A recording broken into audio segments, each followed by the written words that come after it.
Physios, welcome back my channel. I'm Neha and today I'm going to learning about for electrotherapy. Electrotherapy में जो हमारा topic है वो हमारा फ्लूइडोथेरेपी है। फ्लूइडोथेरेपी में आज हम पढ़ेंगे उसका जनरल इंट्रोडक्शन, क्या फ्लूइडोथेरेपी होता है और हम क्यों फ्लूइडोथेरेपी का यूज़ करते हैं ट्रीटमेंट पर्पज़ के लिए, और क्या इसके थेरेपेटिक इफेक्ट होते हैं, मैकेनिज्म ऑफ एक्शन क्या है, क्या मेथड ऑफ एप्लीकेशंस है एंड इसके क्या इंडिकेशंस, कॉन्ट्राइंडिकेशंस, एडवांटेज, डिसएडवांटेज, सारा कुछ इस वीडियो में हम कवर करने वाले हैं। यदि आप हमारे चैनल पे नए हैं तो please like and subscribe. Let's get started. Fluidotherapy क्या है ये समझते हैं। फ्लूइडोथेरेपी एक ड्राई हीटिंग एजेंट होता है, मीन्स फ्लूइड होता है उसमें, और फ्लूइड के थ्रू हम एक थेरेपी देते हैं, एक ट्रीटमेंट देते हैं। उस फ्लूइड में क्या होता है, एक मिक्सचर होता है, एक हमारा कैबिनेट होता है, कैबिनेट में हम मिक्स होता है, सेलुलोज के पार्टिकल्स होते हैं और उसे फ्लूइडाइज मतलब उसे एक टेम्परेचर पे 38 to 48 डिग्री सेंटीग्रेड के टेम्परेचर पे उसे वार्म अप किया जाता है। तो उससे क्या होता है, उसके जो पार्टिकल्स होते हैं तो फ्लूइड्स करने लगते हैं, फ्लोटिंग होने लगता है उसके अंदर। फ्लोटिंग होने लगता है तो उसमें फिर हम पेशेंट का जो भी ट्रीटमेंट देना है, जिस एरिया पे, कोई भी डिस्टल एरिया हो गया या कोई भी प्रॉक्सिमल एरिया हो गया, लोकल एरिया, कोई सा भी एरिया है, उससे हमें जो करना है, उस ट्रीटमेंट करने के लिए उस हम कैबिनेट में उस पार्ट को पुटअप करते हैं। उसके बाद फिर मशीन को ऑन करते तो वो जो हमारा पार्ट है, जो जिसका ट्रीटमेंट कराना है, वो सब फ्लोटिंग करता है एंड सर्कुलर वे में जो फ्लूइड होता है वो सर्कुलेट होता है। एक बोलते हैं जैसे कि वर्लपूल, मतलब कि जो भंवर होती है, मीन्स इस टाइप से राउंड अप फ्लोटिंग होता है। एक एग्जांपल ले लेते हैं, जैसे कि हमारी वॉशिंग मशीन होती है। वॉशिंग मशीन में जब हम कपड़े को डालते हैं तो वो क्या करता है, ऐसे ऐसे फ्लोटिंग होता रहता है। तो ऐसे ही हमारे लोकल एरिया के साथ भी ऐसा ही होता है, जो भी पर्टिकुलर एरिया को ट्रीटमेंट कराना है तो उसमें ये हमारी जो सुपरफिशियली सरफेस होती है उसको हीट देता है, और ये बहुत अच्छा ट्रीटमेंट होता है। लाइक टू हाइड्रोकोलेटल मीन्स थर्मल के जो हाइड्रोकोलेटल पैक्स होते हैं, पैराफिन पैक्स होती है, उसके उसके जैसा ही ये ट्रीटमेंट होता है। तो फ्लूइडोथेरेपी स्टार्ट करते हैं। फ्लूइडोथेरेपी इज ड्राई हीटिंग एजेंट, एक ड्राई हीटिंग एजेंट होता है। इसमें एक बैरल एंड को वर्कर सजेस्टेड फॉर सुपरफिशियली, एक बैरल थे और उनके साथ जो को वर्कर, उनके साथ जो काम करने वाले थे, उन्होंने सजेस्ट किया, उन्होंने बताया हमें कि जो हम फ्लूइडोथेरेपी का यूज़ करते हैं वो सुपरफिशियली हीट देने के लिए करते हैं। And next, this modalities provide wet or dry heat, raise temperature both ease and means इस मॉडलिटी में वेट एंड ड्राई दोनों ही हीट होती है। दोनों हीट क्या करती है, हमारे बॉडी के टेम्परेचर को इंक्रीज करती है। And next point, it provide mechanical as well as thermal stimuli to produce therapeutic effect. तो इससे क्या होता है, जब हम टेम्परेचर हमारी बॉडी का रेज हो जाता है तो उससे क्या होगा, जो मैकेनिकल और थर्मल हमारे रिसेप्टर्स होते हैं वो एक्टिवेट हो जाते हैं, स्टिमुलेट हो जाते हैं, जो हमारे थेरापेटिक पर्पज़ के लिए बहुत ज़्यादा बेनिफिशियल होता है। Next, it consist of cabinet containing finely ground cellulose particle, air fluid solid made up corn cup। इसमें क्या होता है, कैबिनेट होता है, उस कैबिनेट में हम एक cellulose ground cellulose and particles उसके होते हैं, वो एयर टेम्परेचर इंक्रीज करने से एयर फ्लूइडाइज करती है और एक कॉर्न कप के फॉर्म में बन जाता है। उसमें हम अपने जो भी एरिया को पुटअप करते हैं। नेक्स्ट पॉइंट है, the fluidotherapy system uses air fluidize solid as the heat transfer medium. ये फ्लूइडोथेरेपी क्या होता है, इसका यूज़ जो करते हैं हम एयर को फ्लूइडाइज करने के लिए, एंड एक सॉलिड पार्टिकल्स होते हैं ये, और टेम्परेचर ज़्यादा होने की वजह से सॉलिड से वो लिक्विड में कन्वर्ट हो जाता है, और हीट ट्रांसफर मीडियम, एक हीट को ट्रांसफ़र करता है, एक ऐसा मीडियम होता है फ्लूइडोथेरेपी। Next, the warm air is uniformly circulated through the bottom of bed, finally divided cellulose particle in a container। Means क्या होता है, जैसे ही हम जब मशीन को ऑन करते हैं टेम्परेचर इंक्रीज होता है, उससे क्या होता है, जैसे ही वार्म एयर उसके अंदर होती है, वार्म एयर की वजह से सॉलिड जो सेलुलोज होता है वो लिक्विड में कन्वर्ट हो जाता है, एंड उसके जो पार्टिकल सेलुलोज के होते हैं वो डिवाइड हो जाते हैं कंटेनर के अंदर। सो हमारा नेक्स्ट पॉइंट है, the solid particle becomes suspended when the stream air's force and fluids bed behave similar of liquid। जो solid particles होते हैं सॉलिड पार्टिकल्स होते हैं वो क्या करते हैं, एक एयर के फोर्स की वजह से अपना बिहेवियर होता है वो चेंज कर देते हैं, एक लिक्विड फॉर्म में आ जाते हैं, सिमिलर हो जाते हैं लिक्विड की तरह। और जो अपना उनका सॉल्ट का जो काम होता है वो टेम्परेचर की वजह से ख़त्म हो जाता है।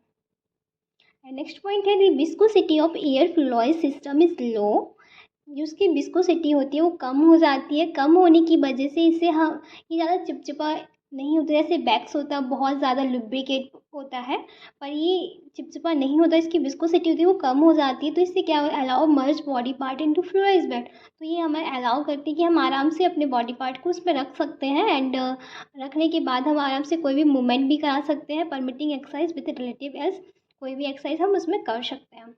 And next point is the combination of air flowing around high surface area and divided particles, thus providing a strong massage action, sensory stimulation and alleviation. जो कॉम्बिनेशन होता है मीन्स एयर, जो वॉर्म अप एयर है cellulose का combination होता है, वो क्या करता है, फ्लो होता है हमारे जो जहाँ पे भी जो एरिया को हमें ट्रीट करना है उस एरिया के आसपास फ्लो करता है। और फ्लो करने के बाद जो भी पार्टिकल्स होते हैं सेलुलोज के वो डिवाइड हो जाते हैं। और उससे क्या होता है कि हम उसमें कोई भी मतलब जो लुब्रिकेट पदार्थ हुआ है और मटेरियल्स है तो वो हमारे मैकेनिकल स्टिमुलेट देता है, उससे हमें एक स्ट्रॉन्ग मसाज एक्शन मिलता है, सेंस जो भी रिसेप्टर प्रेजेंट होते हैं वो स्टिमुलेट हो जाते हैं, एक रिलीफ फील होता है एक मसाज की तरफ, क्योंकि हमारा जो पार्ट है वो उसी में फ्लोटिंग करता है। फ्लोटिंग होने की वजह से वहाँ पे हमें एक अच्छा कंफर्टेबली एक रिलैक्स फील होता है। नेक्स्ट पॉइंट है हमारे पास मेथड एप्लीकेशंस, क्या मेथड होते हैं इसके। Fluidotherapy unit come in variety of size, मतलब बहुत सारी वैराइटीज़ में है, बहुत सारे साइज़ होते हैं फ्लूरोथेरेपी के। जिस एरिया को, जैसे कि हमें डिस्टल एरिया अपने हैंड एंड फुट को ट्रीट कराना है तो उसी के साइज़ की होगा। यदि हमें कोई लार्ज एरिया को कराना है जैसे कि बैक मसल्स हो गए, हमारे थाई के मसल्स हो गए, तो उसके अकॉर्डिंग ही फ्लूरोथेरेपी मशीन मिल जाती है, क्योंकि पहले ऐसा नहीं था, पर अब बहुत सारे वैराइटीज़ में ही फ्लूरोथेरेपी मशीन मिल जाती है। There are unit for treating the digital extremities and larger point and there is larger model available for treatment of back. जैसे कि जिस टाइप की हमें ट्रीटमेंट करना है, डिजिटल एक्सट्रीमिटीज़ का करना है या लार्जर पॉइंट किसी का भी करना है, उसके अकॉर्डिंग हमें मशीन मिल जाती है। एंड ट्रीटमेंट बैक का भी कर सकते हैं क्योंकि उसके लिए भी मशीन अवेलेबल है। And next point is the part is placed inside the cabinet start to fleet as it if floating inside water and get heated।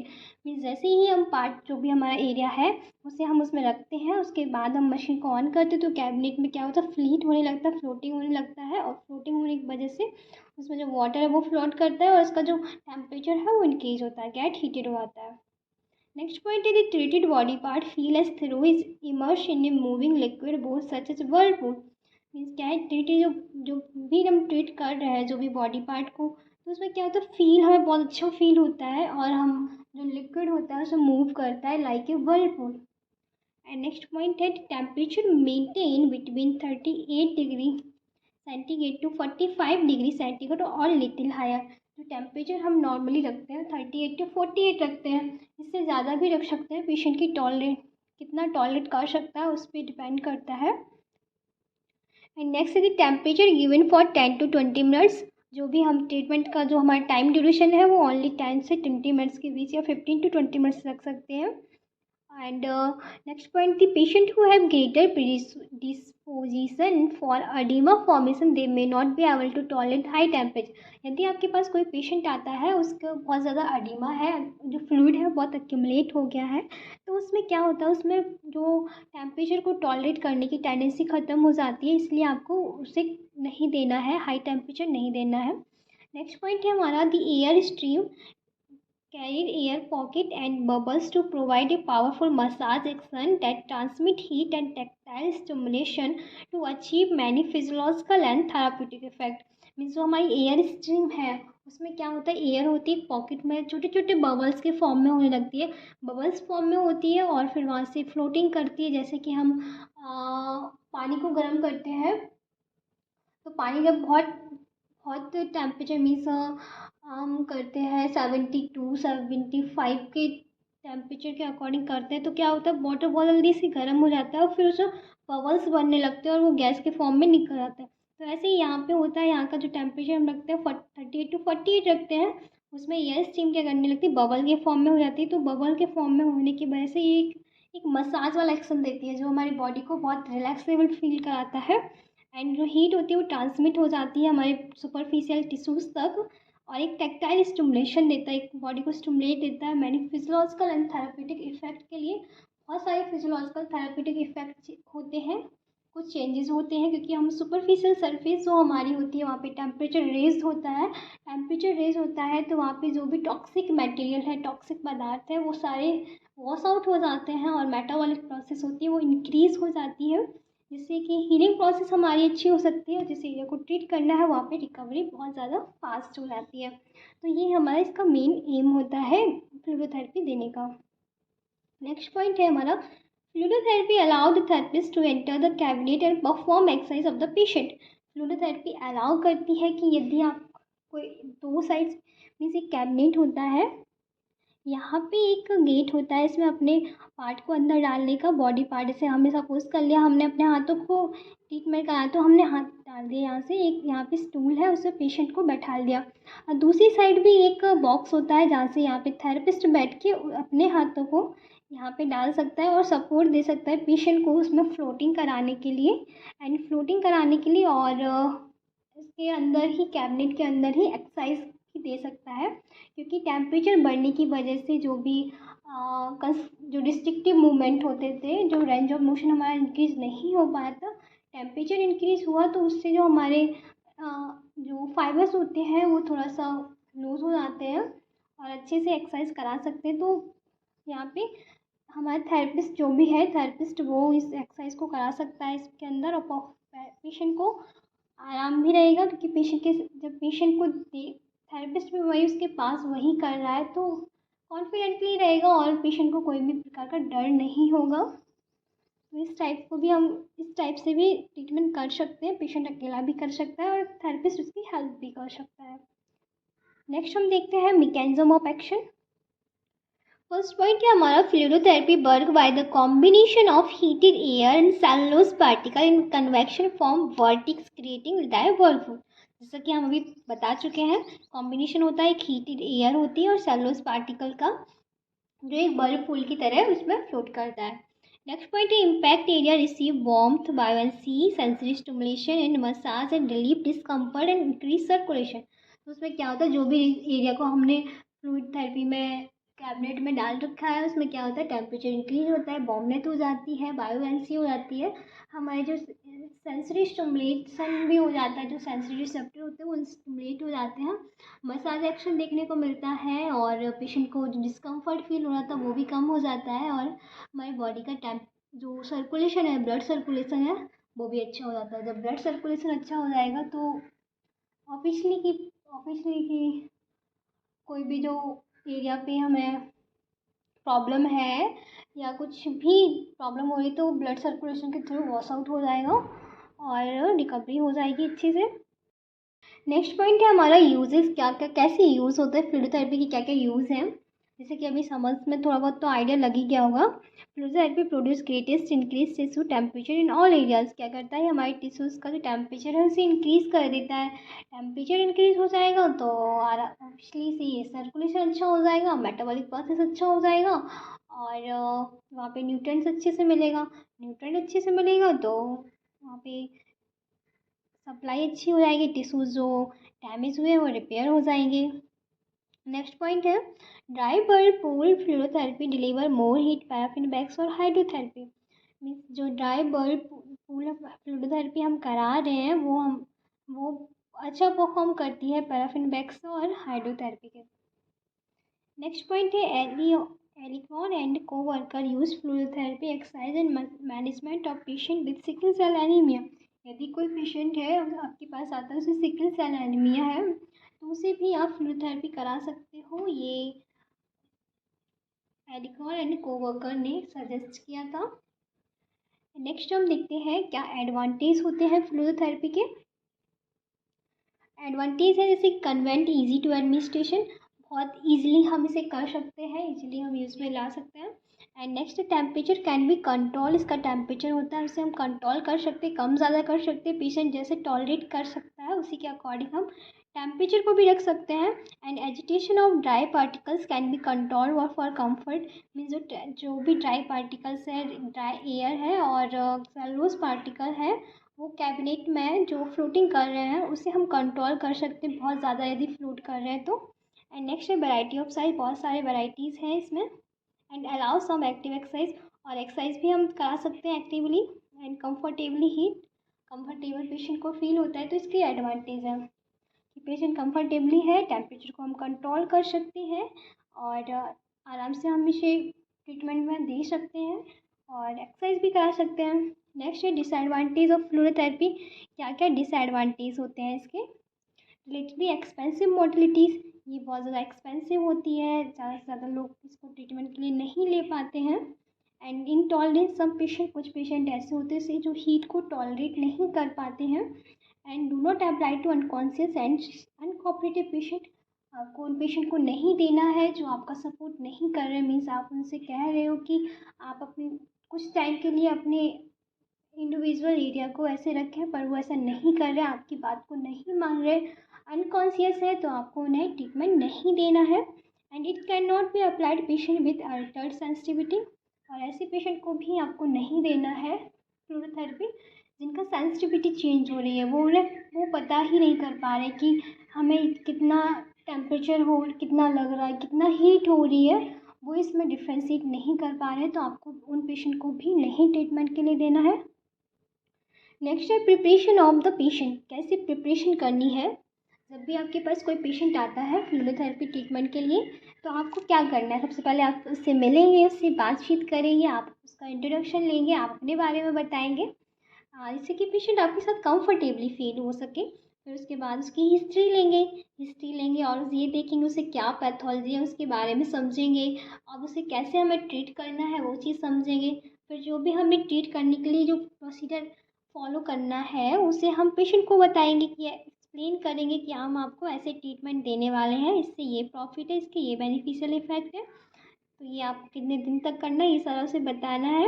And next है हमारे remove all jewellery and clothing from the areas to be treated and inspect area, means जो patient है उसमें उसने suppose कोई भी ring पहन रखी है, फीमेल है तो चूड़ियाँ पहन रखी है, वॉच पहन रखी है, तो आपको जो भी उसने ज्वेलरी पहन रखा है आपको वो रिमूव करनी है। और रिस्ट्रिक्शन क्लॉथ है, जिस भी एरिया को ट्रीट करना है तो वो वहाँ से हटाना है, और जिस एरिया को ट्रीट करना है उसे इंस्पेक्ट करना है, उसे चेक करना है यहाँ पे कोई इंजरी तो नहीं है, इसे हम आराम से कर सकते हैं।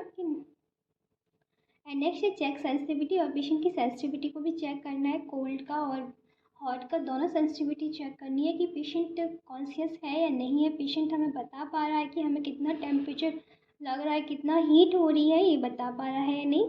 एंड नेक्स्ट है cover any open wound, means कोई भी वुंड है, कोई भी इन्फेक्शन है पेशेंट को, तो आप उसे डायरेक्टली इंसाइड नहीं कर सकते हो कैबिनेट में, तो उसे आप उसके लिए आपको उससे इन्फेक्शन वाले एरिया, वुंड वाले एरिया को आपको कवर करना है, कवर करने के बाद ही आप उसे ट्रीट करेंगे। नेक्स्ट है प्रिपरेशन ऑफ द मशीन, अब मशीन को प्रिपेयर करना है, मीन्स आपको एक बार चेक कर लेना चाहिए जब भी ट्रीटमेंट दे रहे हैं कि मशीन हमारी ठीक है या नहीं है, उसके कोई भी वायर है उनमें कोई कट तो नहीं है, अच्छे से उसमें इलेक्ट्रिक सप्लाई हो रही है, उसका जो टेम्परेचर मेंटेन करना है वो टेम्परेचर सही है या नहीं, ये सारी चीज़ें आपको चेक करनी चाहिए ट्रीटमेंट देने से पहले। नेक्स्ट है इंडिकेशंस, क्या क्या इंडिकेशंस होते हैं, हम किन किन लोगों पे अप्लाई कर सकते हैं। जैसे कि हमारे पास पेशेंट आता है जिसको बहुत टाइम से पेन है, पेन रिलीफ के लिए हम इसका एक फ्लूरोथेरेपी का यूज़ कर सकते हैं। एंड जॉइंट स्टिफनेस है, मीन्स जॉइंट में फ्लूइड एक्यूमुलेट हो गया तो उसके लिए हम कर सकते हैं। एंड कोई पेशेंट है ऑस्टियोआर्थराइटिस है, उसके जॉइंट पेन हो रहा है, चलने में प्रॉब्लम है, स्वेलिंग है, तो ऐसे पेशेंट को हम फ्लूरोथेरेपी दे सकते हैं। वर्साइटिस है, मीन्स उसको शोल्डर जॉइंट पे इन्फ्लामेशन है उसके वर्षा में, तो वहाँ पे भी आप ट्रीटमेंट कर सकते हैं, जहाँ भी वर्षा प्रेजेंट है वहाँ पे इन्फ्लामेशन है, तो उसके लिए हम यूज़ कर सकते हैं। मसल्स स्टिफनेस, मसल्स स्टिफ हो गई है तो उसके लिए हम फ्लूरोथेरेपी दे सकते हैं, जैसे कि जो मसल्स की स्टिफनेस है वो कम हो जाए।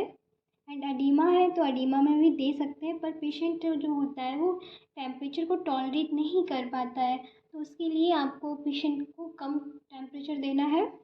And limited joint range of motion, जिसकी रेंज ऑफ मोशन कम है तो उसे बढ़ाने के लिए भी आप फ्लूइडोथेरेपी का यूज़ कर सकते हो। उसके बाद आपको फ्लूइडोथेरेपी देने के बाद आप मसाज कर सकते हो, मोबिलाइजेशन दे सकते हो, स्ट्रेचिंग करा सकते हो, रेजिस्टेंस एक्सरसाइज करा सकते हो, जिससे कि पेशेंट की रेंज ऑफ मोशन बढ़ जाए। एंड कॉन्ट्रा इंडिकेशंस क्या क्या है, कैसे कौन कौन सी ऐसी कंडीशंस हैं जिसमें आप फ्लूइडोथेरेपी का ट्रीटमेंट नहीं दे सकते हो, जैसे कि रिमोटॉइड अर्थराइटिस है, एंड पॉलीन्यूरोपैथीज है, कोई भी न्यूरोपैथीज है, कैंसर्स है, ट्यूमर्स है, एंड सर्कुलेटरी डिस्टर्बेंस है, क्योंकि सर्कुलेटरी डिस्टर्बेंस है, सही से ब्लड फ्लो नहीं हो रहा है, अब पेशेंट का आप टेम्परेचर इंक्रीज कर देंगे तो प्रॉब्लम हो जाएगा उस पेशेंट को। तो आपको ये भी चेक पूछ लेना चाहिए कि आपका ब्लड सप्लाई सही है या नहीं है, कोई फीवर तो नहीं है पेशेंट को, क्योंकि फीवर में क्या होता है, पेशेंट का पहले से ही टेम्परेचर इंक्रीज है और आप ट्रीटमेंट दे रहे हैं तो और ज़्यादा इंक्रीज हो जाएगा टेम्परेचर। एंड कोई भी इन्फेक्शन तो नहीं है, इन्फेक्शन है तो उसे आपको कवर करके ही ट्रीटमेंट देना है। यदि आपने ऐसा नहीं किया तो इन्फेक्शन के स्प्रेड होने के चांसेस हो सकते हैं। इन्फेक्शन हमारी ब्लड वेसल्स में जा सकता है, ब्लड वेसल से हमारी पूरी बॉडी में सप्लाई कर सकता है, पूरी बॉडी को इन्फेक्टेड कर सकता है, इसलिए आपको इन चीज़ों को ध्यान देना है। एंड कोई पेशेंट आया, उसने इम्प्लांट कराया है, एम्पुटेशंस है, एंड प्रेग्नेंट लेडी है और कैंसर है, किसी को मेटल इम्प्लांट हुआ है, तो ऐसे पेशेंट को आपको ट्रीटमेंट नहीं देना है फ्लूइडोथेरेपी का, क्योंकि उससे और ज़्यादा रेयर कंडीशंस हो जाती है। और जब ट्रीटमेंट दे दिया है आपने, उसके बाद आपको चेक भी करना है, कोई ऐसा तो नहीं है कहीं पे एरिथमिया हो गया हो, रेडनेस बहुत ज़्यादा हो, कोई बर्निंग तो नहीं हो गई, ऐसी सारी चीज़ें आपको चेक कर लेनी चाहिए। तो ये हमारा फिजियोथेरेपी टॉपिक कंप्लीट होता है। आई होप आपको समझ आया होगा।